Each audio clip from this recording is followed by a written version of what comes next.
Maggie Gyllenhaal has a dazzling career with wide-ranging roles in movies from Secretary to Dark Knight to Crazy Heart, which got her an Oscar nomination this year. She is back now on the big screen. She'll be there tomorrow as a harried mother of three who gets a magical visitor, and Nanny McPhee returns. You must be exhausted. Do sit down. I'm making some tea. Sorry, I haven't got any biscuits. No one's got any biscuits. You know that. Are they all right up there? Are they sharing? Yes, they're sharing very nicely.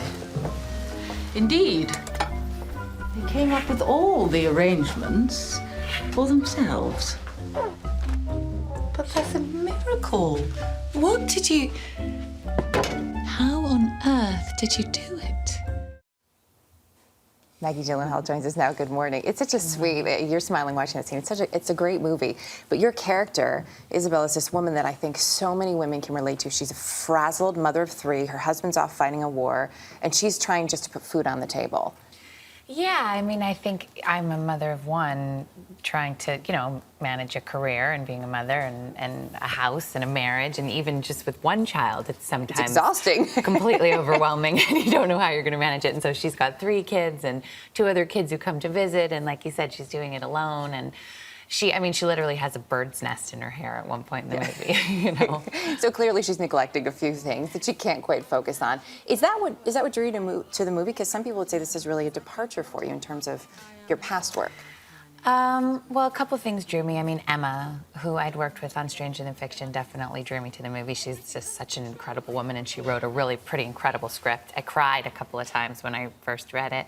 And also, I did really like the idea that, Mrs. Green is really overwhelmed, flailing, even failing sometimes, and yet she's still the heroine, and she's still a good mom. And she's still very loving. Yeah, and the idea that that kind of old-fashioned idea that you have to be able to do everything, from the 80s, the 70s, 80s, you have to be, if you're going to be a working mom, you have to do everything perfectly, I think is so awful and such a fantasy. It's impossible, and I like that in this movie they kind of say, you can't do everything perfectly. It's impossible.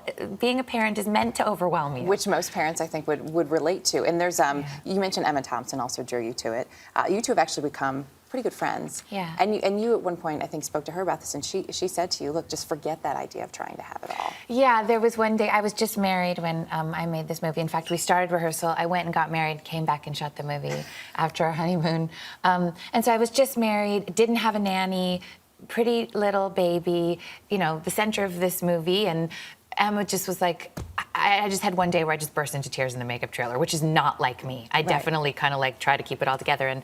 And Emma just said, she's also someone who tries to keep it all together, and it doesn't work, and it will not work, and it'll ruin your life to try to keep it all together, It's like you will drop the ball no matter what. That's part of being a human being. And I guess I always thought that was true. I sort of knew that somewhere, but I didn't live that way. Yeah. And I'm trying to live that way now. Sometimes it's a little easier, though, when you get that okay from someone that you really do look up to and yes, admire. Yes, that's true. Which is great. As you mentioned, she wrote a really wonderful script. I mean, the movie is fun, and it's heartwarming, it's endearing.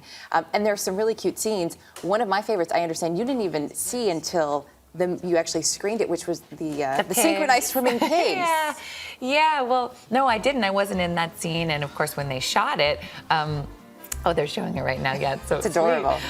When they shot it, there weren't actually synchronized swimming pigs. Obviously, that was CGI'd. So, no, I didn't see it until the screening. And actually, last night, I sat with a great girlfriend on one side and my husband on the other side, and I looked at their faces during the pig part, and they were both like children, kind of tears in their eyes, looking at this kind of, this just delightful thing. It is. Yeah. It really, I think it's a perfect word to describe it as delightful. That and the baby elephant, which we saw a little bit of, is also really sweet. Yes. Your brother, Jake, of course, is also a very talented actor, and he said this about you: I'm just trying to catch up to her.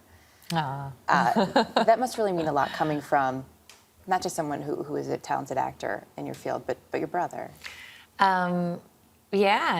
I love my brother. I was just talking to my brother on that video chat on that Skype? you can know on on an iPhone. Oh, the new one. Which was blowing my mind. He was like, Peter has an iPhone. Let's do that video chat thing. I was just talking to him last night, and looking at his face, and he's in California. I just spent a lot of time with my family, and I really do adore him, you know. But yeah, he's my little brother, so I don't know if little brothers always feel that way. Like, you know, even though you're adults, you know, you always feel a little younger. Or I still feel like his big sister, Right. even though we're very His close protector. in age. Yeah, a little, love that. yeah.